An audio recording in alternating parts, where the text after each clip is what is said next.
nosotros lo habíamos visto en anatomía, ¿sí? Que nosotros decíamos por definición que era una parte del sistema nervioso que estaba especializado en una función, que era la generación de las emociones, que era como lo más importante que nosotros decíamos, o lo primero que se nos viene a la cabeza cuando hablamos del sistema límbico. También se encarga del aprendizaje. Muchas de las estructuras que forman el sistema límbico están involucradas a la hora de llevar a cabo la adquisición de un conocimiento, ¿sí? Que esto viene de la mano con la memoria. La memoria también nosotros lo relacionamos mucho, especialmente con una estructura que era el hipocampo. También se encarga de la orientación espacial. Con orientación espacial hace referencia a cómo nosotros sabemos, por ejemplo, en dónde está ubicado un objeto. El típico ejemplo es, si yo les digo a ustedes, imagínense que están en Misiones, ¿para dónde tengo que ir para ir a Salta? ¿Sí? Ustedes se hacen el mapa mental y se orientan que Salta, por ejemplo, está un poquito más al oeste. ¿Sí? La conducta defensiva también, que es lo que nosotros llamamos ahora la autopreservación, ¿sí? Gracias al sistema límbico, nosotros vamos a tener un instinto natural de conservar nuestra integridad física, o sea, de salvarnos, de preservarnos nosotros mismos. También tenemos que el sistema límbico está involucrado en la motivación, en la iniciativa, y en el sexo lo que se llama la preservación de la especie. Y acá le puse estos dos entre paréntesis para diferenciarlos, ya que los dos son las preservaciones, solo que uno es de la especie y el otro es de nosotros mismos.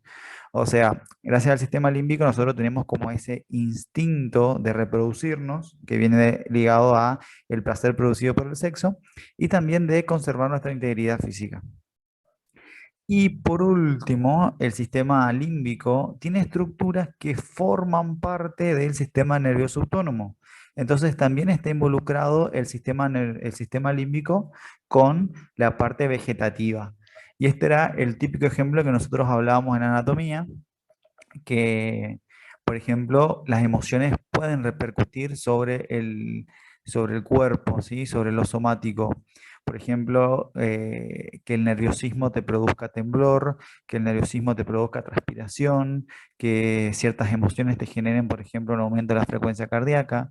Y eso viene justamente por la conexión que hay entre el sistema límbico y el sistema autónomo, que lo vamos a ver en detalle a medida que pasan las diapositivas.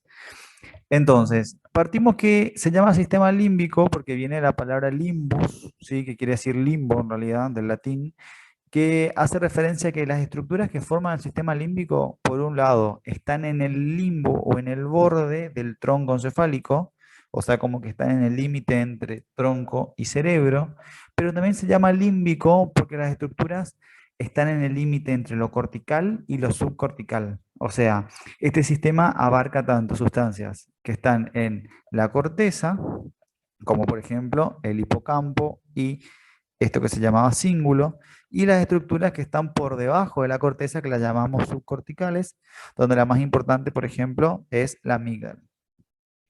Pero no es la única estructura involucrada, ¿sí? Sino que tenemos como estructuras subcorticales al epitálamo, ¿sí? Que también lo llamamos como glándula pineal, el núcleo anterior del tálamo. Esto es muy importante que se acuerden, la parte del tálamo específicamente involucrada en el límbico es el núcleo anterior.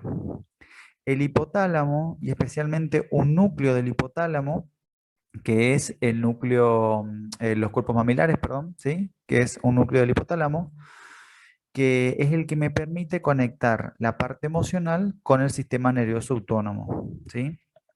El área septal o núcleo septal o septum es otro núcleo.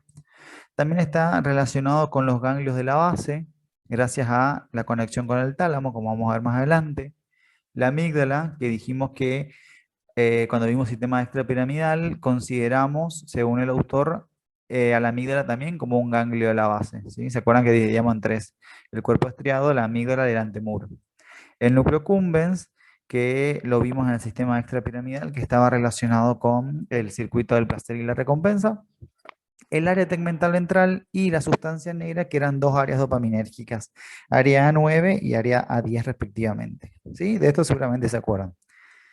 Y después tenemos estructuras que son corticales, como por ejemplo la circunvolución del cíngulo, la circunvolución subcallosa, el parahipocampo, la corteza prefrontal y una estructura que se llama la formación del hipocampo, que abarca al subiculum, abarca el cuerpo homón y en la circunvolución dentada. Si no se acuerdan de cuáles son todas estas estructuras, no se preocupen, porque la vamos a ir viendo a medida que pasamos la clase. ¿Sí? Bien. Algo importante es que en anatomía, nosotros si bien vimos las diferentes partes de todo lo que hablamos acá, decíamos que el sistema límbico era lo que se encargaba de las emociones y automáticamente se nos venía a la cabeza un circuito. ¿Se acuerdan cómo se llamaba? El circuito de la El generación de las circo de papel. emociones. Exactamente. El circuito de Papez, ¿sí? Que era un circuito en común que se generaba cada vez que queríamos llevar a cabo la generación de una emoción. Bien, ¿qué pasa con este circuito? Se comenzó a describir, ¿sí? Por un alemán que se llamaba Christopher Jacob.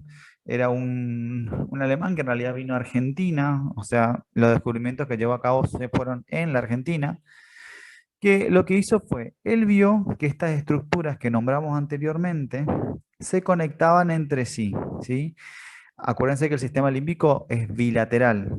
Entonces, estructuras corticales y subcorticales se conectaban, sobre todo con áreas de la corteza cingulada, que están en la cara interna del lóbulo temporal, y esto generaba las emociones. O sea, los primeros datos que tenemos acerca de la generación de las emociones y las conexiones que se llevan a cabo para ello fue de Cristofredo Jacob, ¿sí? Que acá hay un dibujito en el cual está bastante expresado lo que él quiso representar. Lo que él vio es que el hipocampo se conectaba con el núcleo mamilar se conectaba con el tálamo después se conectaba con el cíngulo, y él no terminaba de entender cómo, pero la información después volvía hacia el hipocampo, ¿sí? El circuito en realidad no estaba cerrado, pero él veía que cada vez que se generaba una emoción, estas áreas se activaban y tenían tipo temporalmente, es decir, primero se activaba una, que correspondía al hipocampo. Él descubrió una conexión con el cuerpo mamilar, que era la segunda área que se activaba luego de la generación de una emoción. Después él veía que se activaba el tálamo y por lo tanto descubrió el fascículo mamilotalámico. Y después vio que se activaba la corteza cingulada, que era esa corteza que estaba en la cara interna del cerebro, por arriba del cuerpo calloso, y descubrió que se conectaba el tálamo con la corteza cingulada por medio del fascículo de Vicentic. Y después no vio cómo se conectaba, pero vio que de nuevo se activaba el hipocampo. Y a esto lo llamó él el circuito emocional. La cuestión es que este circuito emocional quedó ahí, ¿sí? Esto fue en la época del 1800, y no fue hasta la Segunda Guerra Mundial cuando él es yanqui, James Papez, describe el mismo circuito, solamente que pudo interconectar al tálamo con la corteza cingulada, lo que no pudo hacer Jacob anteriormente, ¿sí? Y lo llamó circuito de Papez, ¿sí? Después otro autor le dijo, vamos a llamarle circuito de Papez. Pero es como que el invento, o el descubrimiento, mejor dicho, del circuito emocional, lo empezó a hacer Christopher Jacob, pero James Papez fue el que cerró la historia. Y acá está bien especificado el circuito de Papez.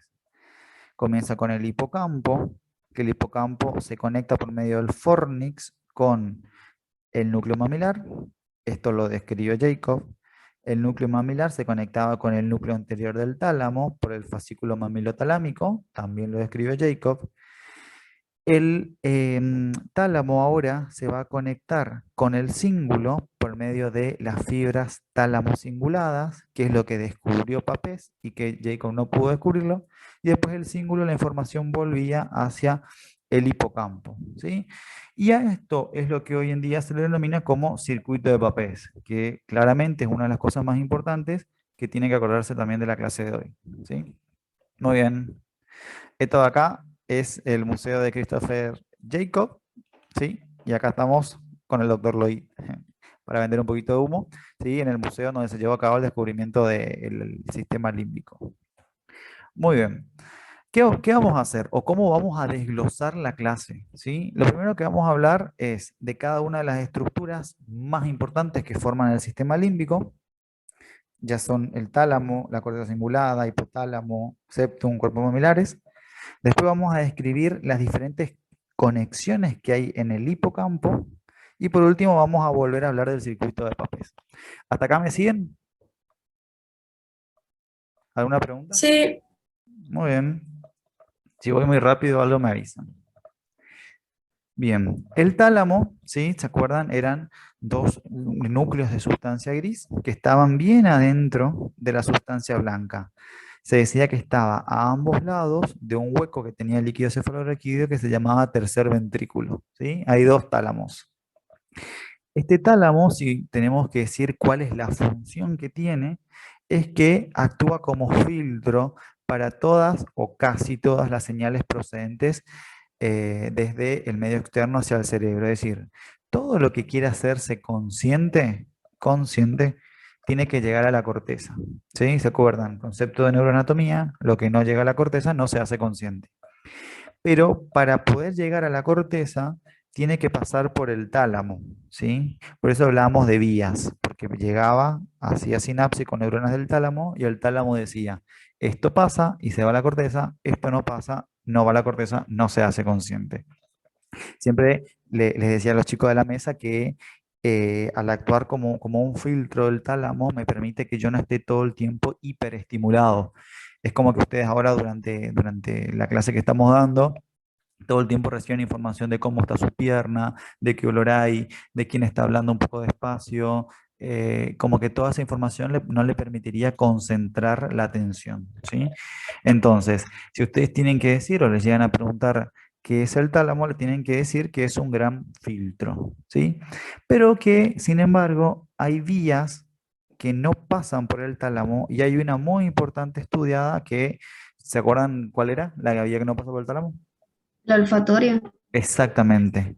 La vía olfatoria no pasa por el tálamo, sino que va de manera directa. Ahí entró Carlitos. Y parece una pelotudez que hablemos de la vía olfatoria, pero vamos a ver que la vía olfatoria se va a volver a ver dentro del sistema límbico porque tiene una importancia bastante grande. Esto es entonces el tálamo. No vamos a entrar en detalles en toda la parte anatómica de cómo se divide, solamente sepan que es sustancia gris, por lo tanto tiene somas celulares entre medio de sustancia blanca, y estos somas celulares a su vez generan axones que forman fimbrias que dividen al tálamo en núcleos. O sea, el tálamo a su vez está dividido en varios núcleos. De todos estos núcleos llamábamos núcleo anterior, esto era el pulvinar, que no se sabía específicamente para qué servía. Estos se llamaban cuerpos geniculados o metatálamos. Y desde el punto de vista fisiológico, o sea, desde el punto de vista del sistema autónomo, nos interesa el núcleo anterior y el núcleo dorsomedial, ¿sí? El núcleo anterior era el que recibía el fascículo mamilotalámico, es decir, es el que recibe la información que viene del cuerpo mamilar, del circuito de Papez, y es por lo tanto la parte del tálamo que está involucrada en las emociones.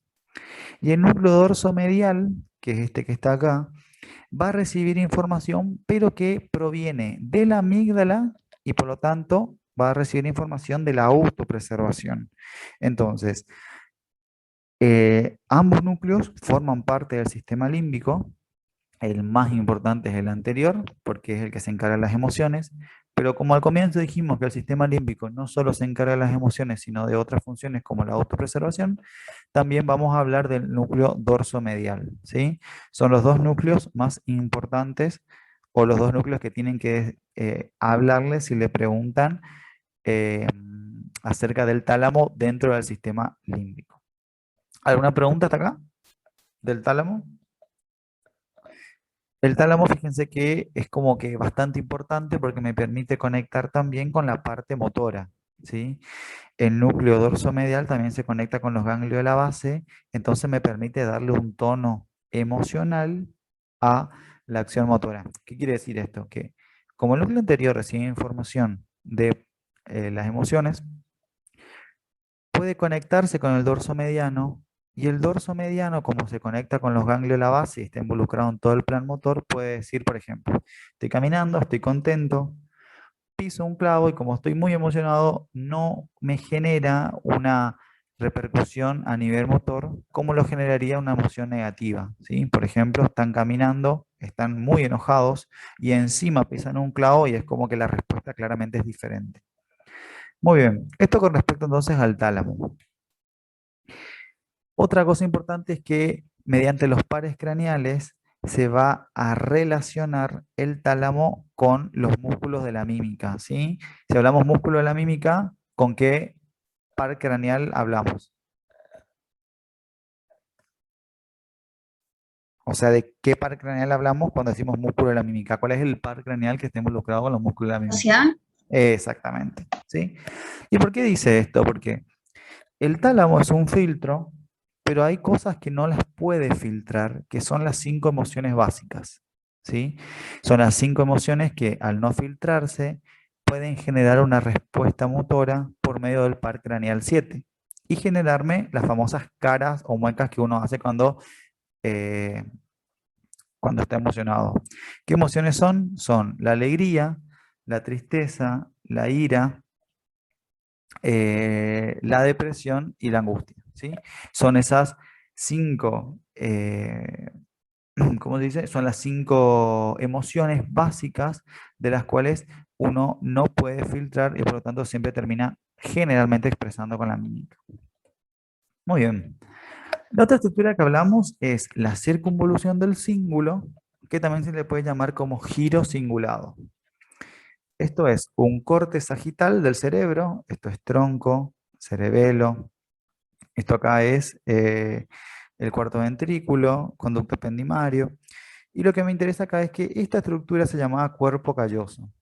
¿Qué era el cuerpo calloso? Eran las fibras de fibras comisurales que iban de un hemisferio al otro.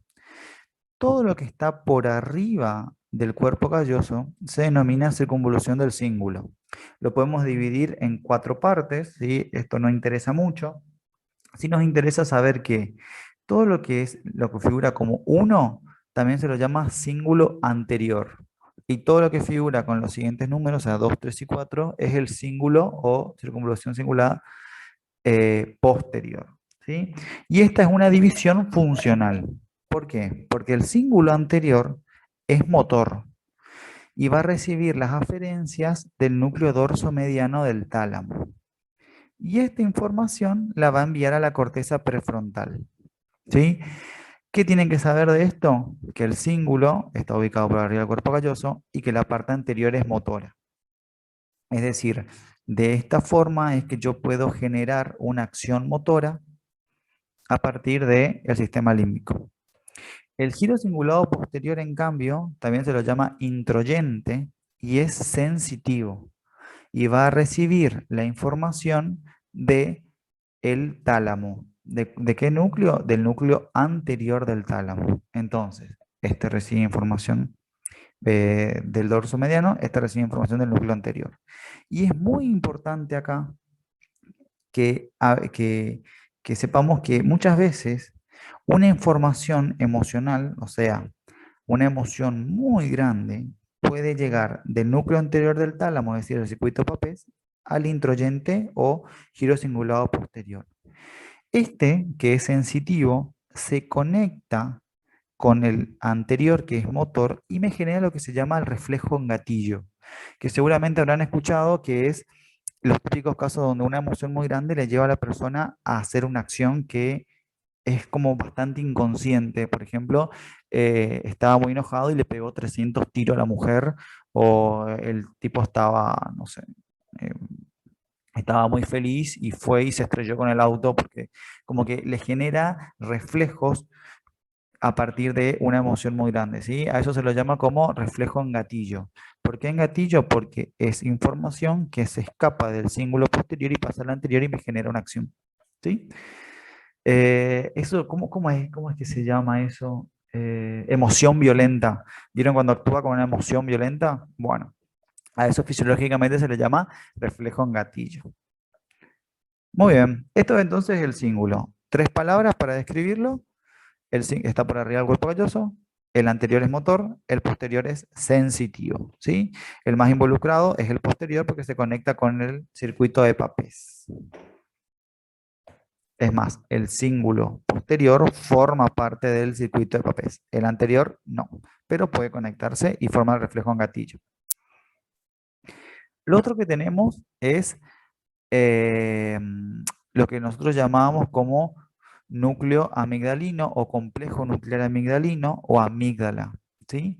Que era uno de los ganglios de la base, ¿sí? Junto con el cuerpo estriado que les hablé antes y el antemuro, que fíjense que está en el piso del asta temporal del ventrículo lateral. O dicho de otra forma, ¿dónde está la amígdala? Está en cercanía con el del lóbulo temporal, ¿sí? Anatómicamente está ubicado en el lóbulo temporal. Y en el lóbulo temporal también se encuentra el hipocampo, que es otra estructura del sistema límbico. Entonces, como que están íntimamente relacionados la amígdala con el hipocampo. ¿De qué se va a encargar la amígdala? Tiene muchas funciones. Y esto yo lo escribí y lo anoté porque fue una pregunta que se solía tomar, ¿sí? Sobre todo en los finales, que era, ¿de qué se encarga la amígdala? Porque hacer esa pregunta es como muy... solían hacer esa pregunta a modo de unir conceptos, ¿sí?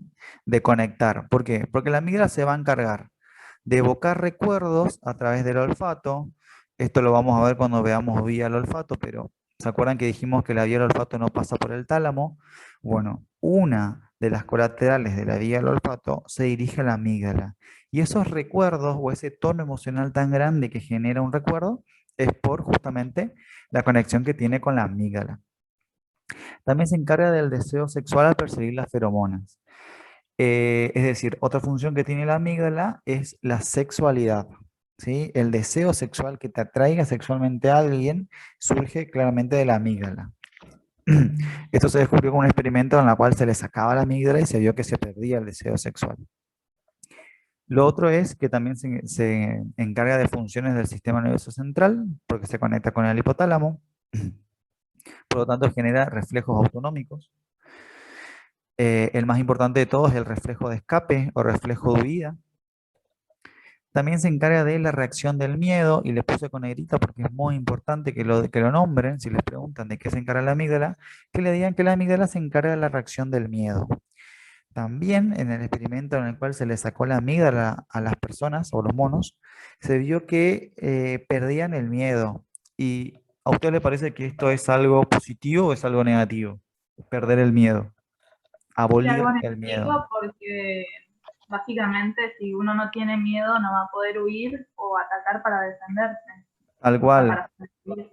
tal cual, exactamente. Además, lo que muchas veces pasaba era que al no tener miedo se enfrentaba ante circunstancias que claramente eran peligrosas y que le llevan a la muerte, ¿no? También se encarga de la respuesta al estrés, porque se conecta con un núcleo que lo vamos, mentira, no lo vamos a ver, que es el núcleo Querulus. Lo íbamos a ver si dábamos sueño y vigilia, pero este año no está en el programa. Y también se encarga de la sensación de placer o de rechazo. Y este placer, por lo tanto, está relacionado también con el núcleo cumbens y el área tegmental ventral. ¿Qué quiere decir esto? Que relacionando con la clase anterior de extrapiramidal. Ustedes, por ejemplo, comen algo, no sé, un chocolate, eso les genera placer. Este placer o rechazo, el que decide que sea placer o rechazo, es la amígdala. ¿Por qué? Porque a mí me puede gustar el chocolate, pero a Tiziano no, porque engorda, ¿sí? Entonces, el que se encarga de decir que esto es placentero o no es placentero es la amígdala. Y si es placentero, lo conecta directamente con el accumbens y el área tegmental ventral y forma lo que habíamos nombrado antes, que era el circuito de la recompensa o la vía mesoestriatal ventral. Y por último, lo más importante, bueno, es lo que le dije antes, ¿sí? Que me da el tono placentero o el tono displacentero. Decir en un final o en un parcial que la amígdala se encarga de el olfato, deseo sexual, estrés y el tono afectivo está perfecto, ¿sí? Y no se olviden del sueño y la vigilia, que si bien no vamos a dar este año, si les preguntan por las funciones de la amígdala, tienen que saberla igual, ¿sí? No hace falta que sepan de qué manera, pero sepan que la amígdala regula el sueño y la vigilia. Les puse en negrita entonces las cosas más importantes que tienen que decir cuando les pregunten acerca de la amígdala, ¿sí? Y acuérdense que esto era una pregunta bastante frecuente. ¿Alguna pregunta hasta acá? Carlitos, Mical, ¿no? No, todo bien. Bueno, seguimos.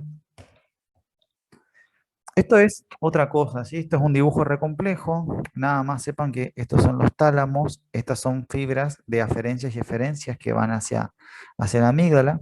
Sepan que la amígdala va a tener, primero que nada, dos núcleos, que se llama vaso lateral y córtico medial. Son como dos grandes núcleos, que después se pueden volver a dividir. En base a esto hablamos de aferencias y de eferencias. Las aferencias pueden llegar al núcleo vasolateral o al córtico medial, en la cual al vaso lateral llegan las sensitivas, visuales y las que vienen de el tálamo, hipotálamo y la corteza prefrontal. Mientras que a la córtico medial viene la de la vía olfatoria, ¿sí? Re importante esto porque por lo tanto ese tono emocional que genera la amígdala con el olfato es gracias al núcleo córtico medial. Y esto ya es más fino, no se les va a preguntar, pero sepan que las diferencias pueden ser de dos tipos, las amígdalas fugales dorsales o amígdalas fugales ventrales, ¿sí? La más conocida de todas estas, y la que seguramente pudieron haberla leído en anatomía, si profundizan un poco más, es la estría terminal, ¿sí? Que es la principal vía de eferencia, que va a dirigirse hacia el hipotálamo y a los núcleos septales. Y es esta estría terminal la que está involucrada en el sistema límbico, ¿sí?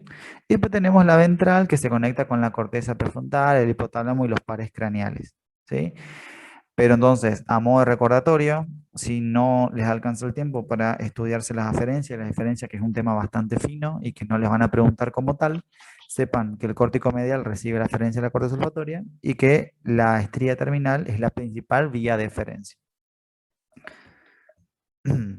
Y esto era lo que yo les hablaba antes, que les expliqué que cuando se saca las amígdalas, porque se hizo experimentalmente, supuestamente no se hizo en humanos a propósito, sino que fue a consecuencia de algún tratamiento, sí se hizo de manera voluntaria en monos, voluntario para el que lo hizo, no para quien recibe, que fue se les trajo la amígdala y se vio que estos, que eran monas encima, eran mujeres, eran monas hembras, quedaban dóciles a tal punto de que ellas iban y acariciaban, por ejemplo, si veían una serpiente, iban y la acariciaban. Eh, También venía de la mano esto de que perdían el miedo, ¿no? Y presentaban signos de hipersexualidad, es decir, tenían relaciones sexuales con animales de su misma y también de otra especie, y también generaba hiperoralidad, es decir, llevaban todo a la boca. No necesariamente lo querían comer, sino que simplemente lo llevaban a la boca, ¿sí? Es en base a esto que se pudo entender un poco más las funciones que llevaba a cabo la amígdala. Otro núcleo es el núcleo septal o área septal, de las dos formas lo pueden encontrar, ¿sí? Esto es un corte de cerebro coronal, donde tenemos los ventrículos, acá tenemos, acá, esto es el cuerpo calloso. ¿Se acuerdan que por debajo del cuerpo calloso había algo que se llamaba septum pellucidum? Y en la parte bien inferior del septum pellucidum hay dos masas de núcleos, por lo tanto de somas celulares, que forman lo que se llama los núcleos septales. Acá vemos otra imagen, ¿sí? Esto es el cuerpo calloso, acá tenemos el septum pellucidum y bien por debajo está el núcleo septal. ¿De qué se encarga el núcleo septal? Está involucrado en la memoria, el aprendizaje, y acá quiero que anoten, está muy relacionado en la potenciación a largo plazo. No quiero que se anoten eh, todas las funciones del núcleo septal porque no les van a preguntar, pero sí sépanse dos. Una es esta, que está involucrado con la potenciación a largo plazo. También se encarga de la motivación, la respuesta al miedo como la amígdala, y esto es la otra función que necesito que se acuerden, que es que está relacionado con la preservación de la especie y que se activa en situaciones de amenaza. ¿Sí? También está involucrado en la recompensa. De todas las funciones, las dos más importantes es la potenciación a largo plazo y la preservación de la especie. ¿Qué quiere decir preservación de la especie? Que es ese estímulo que me permite reproducirme. Al comienzo de toda la clase yo le puse que el sistema límbico se encarga de la autopreservación y de la preservación de la especie. Bueno, la autopreservación, que es el cuidado de yo mismo, que me lleva a cuidar mi integridad física, es por la amígdala. ¿Gracias a qué? Gracias al miedo. La preservación de la especie es como un llamado interno que me dice, tengo que cuidar mi especie, tengo que reproducirme, y este tengo que reproducirme no siempre es de manera consciente de decir, uy, que tengo que tener Adriancitos para que en el futuro siga existiendo humanos. No, es como en el humano, justamente por la complejidad, el sistema límbico viene por otro lado, viene por el lado del deseo sexual, por el lado de la trascendencia, ¿sí? Pero sepan que la preservación de la especie como tal existe como instinto en el ser humano y que el núcleo involucrado es el núcleo septal. ¿Alguna pregunta? Aus, Cami, Carlitos, Gaby. No, por ahora no. ¿Estoy yendo bien o voy muy rápido? ¿Me están entendiendo? Estoy tratando de Sí, remarcarle se reentiende. por ahí estoy intentando remarcarle lo que más se pregunta, lo más frecuente, y de organizarle las ideas, ¿sí? Porque escribirle todo lo que está en el Power y todo lo que dice el doctor no tiene sentido. Entonces, cualquier cosa que lo quieren complementar, se van al Power o al libro. Bien, esto sí, acá, esto es re importante y casi todo lo que voy a decir de hipocampo lo tienen que saber. ¿Sí? Es una estructura que es cortical y que está alojada en la zona medial e inferior del lóbulo temporal. Es decir, estos son los hemisferios, esto sería el lóbulo parietal, esto es lóbulo temporal, acá está la cisura de Silvio. Todo esto en el lóbulo temporal, en la parte medial e inferior, se llama hipocampo, que es estructura cortical, o sea, es corteza. Que claramente se llama hipocampo porque fíjense que si hacemos un zoom, tiene como esta formita de caballito de mar. ¿Sí? Esta sería la cabecita, este sería el cuerpito, esta sería la cola. Este dibujito acá está muy bueno porque muestra las diferentes partes. ¿Sí? Al hipocampo hay que diferenciar lo que es la formación parahipocampal, que la formación parahipocampal son varias estructuras que están íntimamente relacionadas, pero que no es lo mismo que hipocampo, ¿sí?